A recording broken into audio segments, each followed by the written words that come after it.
You have heard that some of the shining people could be very jealous.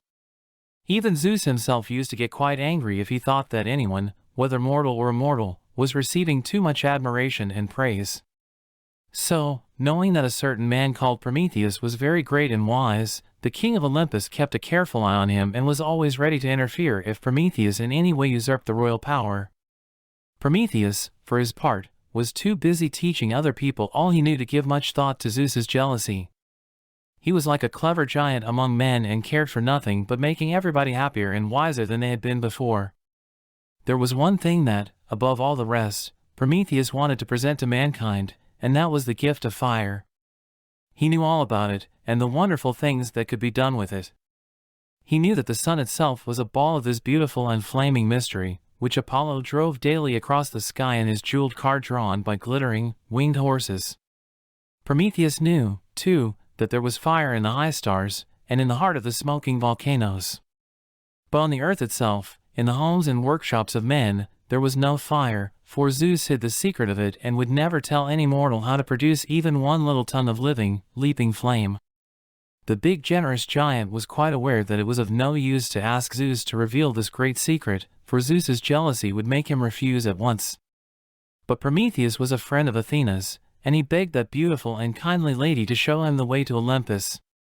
She admired him so much that she could never refuse him anything, so, one dark night, she led him up the rocky path towards the shining palace, the mortal wrapped in his dark, warm cloak, the immortal sending little shafts of light through the dim trees from the glittering of her bright armor.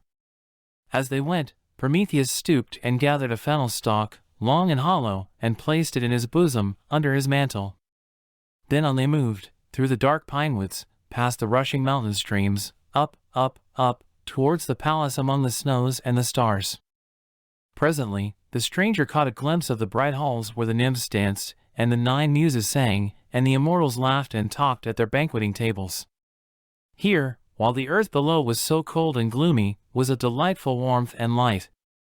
On silent feet Prometheus, in his dark mantle, drew nearer and nearer to the shining people's home, while Athena pointed, in pride, to one or another wonder. At last, he was within full view of the long, beautiful rooms, with their aisles of golden pillars that Hephaestus had made, and saw, not only the pillars, but the magical throne, and the tall tripods from which gold and silver vases hung. Above all, he saw the exquisite stands for the flaming torches and the jeweled lamps in which glowed the radiance of that living fire that he was risking so much to carry away. Even as Prometheus stood, marveling, in the doorway, there came a tread of spirited horses, a blinding flash of wheels, and up drove Apollo in his glorious car.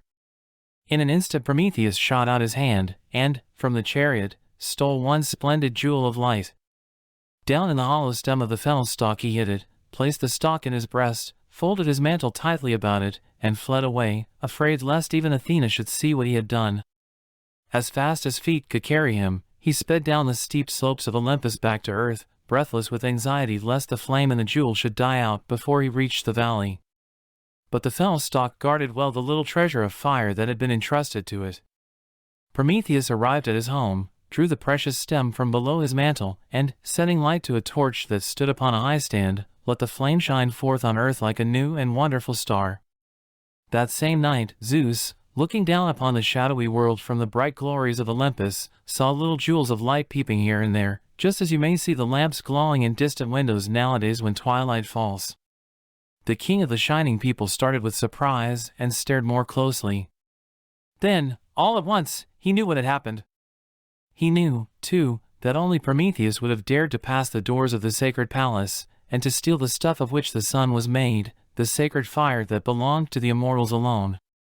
Zeus was, so angry with the fearless mortal who had carried to earth the greatest secret of Olympus. He sent in hot haste for Hephaestus, who had always used fire himself in the workshop where he had made his golden ladies. He was to make another lady now, said Zeus, but not of gold. She was to be formed of delicate and beautiful clay and was to have a face as fair as a wood nymph's and a voice as sweet as Apollo's lyre. All the shining people were to present her with some gift of charm or beauty. In fact, she was to be a sort of fairy princess, and, when she was finished, he would tell the immortals what he meant to do with her. So Hephaestus limped off between his golden ladies to make the nymph the king had ordered. He molded the most beautiful maiden that had ever been seen, and he gave her the loveliest face and the sweetest voice on Olympus, let alone on the earth that lay so far below. Then Athena, who could make all kinds of exquisite embroideries, although she was dressed in armor herself, robed this fair being in a gown worthy of a queen and hung a veil about her hair that was a marvel to look upon. Bright blossoms garlanded it, and it was held in place by a magnificent crown. Aphrodite, forgetting her occasional jealousy of a beautiful woman, gave the maiden every charm she could think of, and Hermes taught her gaiety and laughter, and merry, delicate speech. While all the shining ones were admiring the beautiful lady, Zeus spoke from his royal throne and commanded Hermes to take her down to earth and present her to Prometheus, the brother of Prometheus, to be his wife. At the same time, the king of Olympus gave Hermes a most exquisitely ornamented casket. This carved and jeweled box was, said he, to be taken to earth by the maiden, and left in her charge. But she was to be told that on no account was she ever to raise the lid.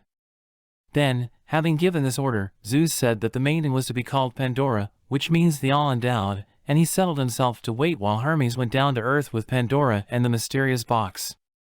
Down, down, down they went, along the very path by which Prometheus had come up. Presently, in a glade of oak trees, they found the house of Prometheus. Hermes knocked at the door with his golden wand and Prometheus opened it at once.